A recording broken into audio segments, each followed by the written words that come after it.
Si Montulfo, alam niyo naman 'to, kilala niyo naman si Montulfo. Ano ito, kapatid ng mga senador na sila Erwin at Raffy. Mas matanda ito sa kanila. Ngayon may intriga na naman kapasabog kay Roque. Pasabog ni Montulfo kay Roque. Oh, si Montulfo, ano ito? Ito yung pinakamatanda sa magkakapatid na Tulfo eh. Hmm? Pero ito yung hindi pumapasok sa politika. Kaya lang ang dami na rin itong pinasukan na intriga o kontrobersya. Di ba ito yung sinuntok ni Raymart Santiago doon sa airport kasama si Claudine Barreto? Hmm? Minsan din kasi ang mga topics din kasi nito at ang mga sinusulat nito sa kanyang columns.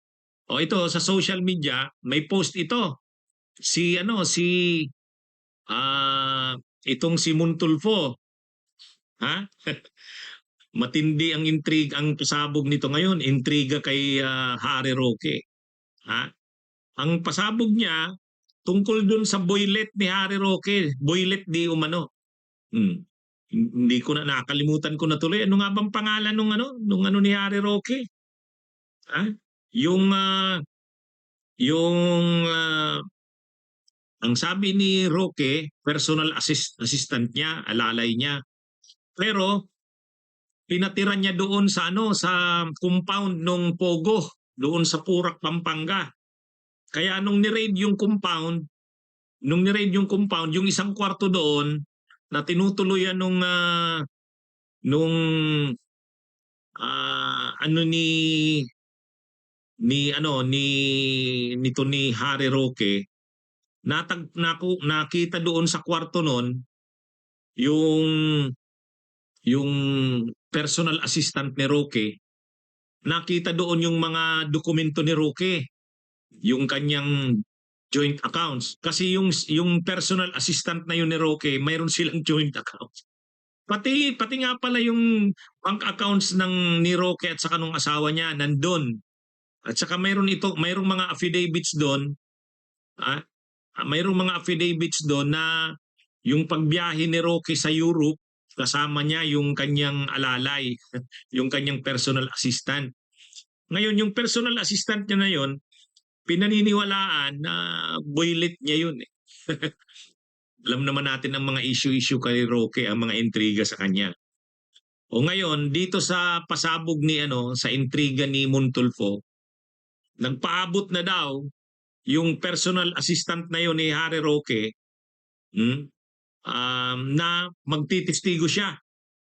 Bukas daw siyang magtistigo, mga kabunyog, mga kababayan, ayon kay Montulfo. Kaya sabi ni Montulfo,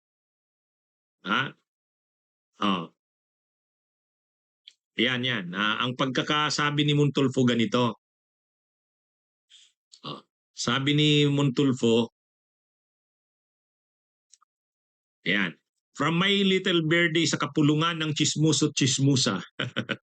Handang tumistigo daw sa mga kaso laban kay dating presidential spokesman Harry Roque, ang dating niyang personal assistant at Boytoy.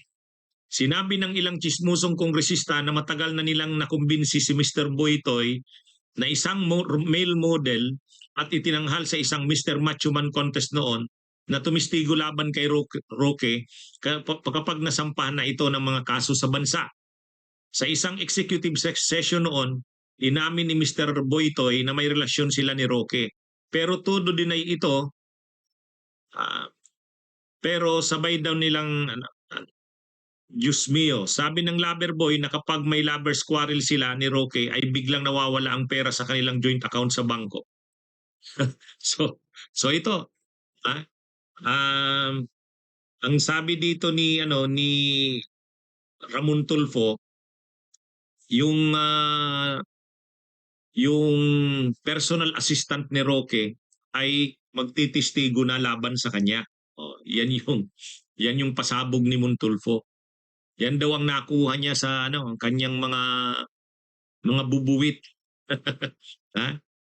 Pero ano talaga 'yun kapag 'yun ang nagtistigo laban kay Roque, maraming alam 'yun. Maraming alam 'yun. Kaya lang dati kasi nakadepende kay Roque ang noon. Nag-aaral yata yun eh. Pilot yata ang pinag-aaralan nun na kurso eh. Ang piloto. Ngayon dahil nag-aaral ng pagpiloto doon sa Clark, itinira ni Roque doon sa compound sa Purak. Ano na yon? Sikreto pa kasi nasa loob ng compound ng Pogo, walang makakapasok doon. Ay ang problema, naging mainit yung issue ng mga Pogo, ni-raid yung ano na yon, compound na yon sa Porac, Pampanga. Ngayon, nang ni-raid yun, isa sa mga kwartong nandun, yung tinutuluyan nga nung personal assistant ni Roque. Kaya na-expose yung kanilang yung kanilang relasyon.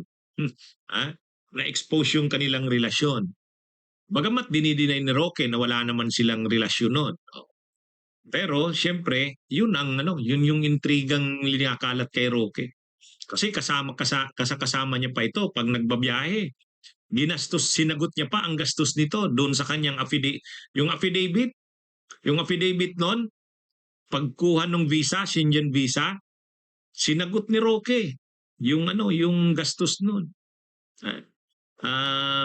Kaya yan nga yung kinakantsaw kay Roque. O di paano yan Roque? Hindi mo na nakakasama yung dati mong personal assistant.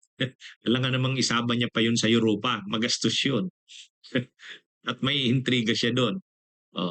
Anyway, kung totoo yung sinasabi ni Montulfo, natitistigo na yan kay Harry Roque, maano yun? Matinding testigo yun. Marami talagang alam yun. Maraming alam yun kay Harry Roque. Mga sikreto talaga yan. Kaya madidiin talaga si Roque niyan. Halimbawa, paano nga ba siya napunta doon?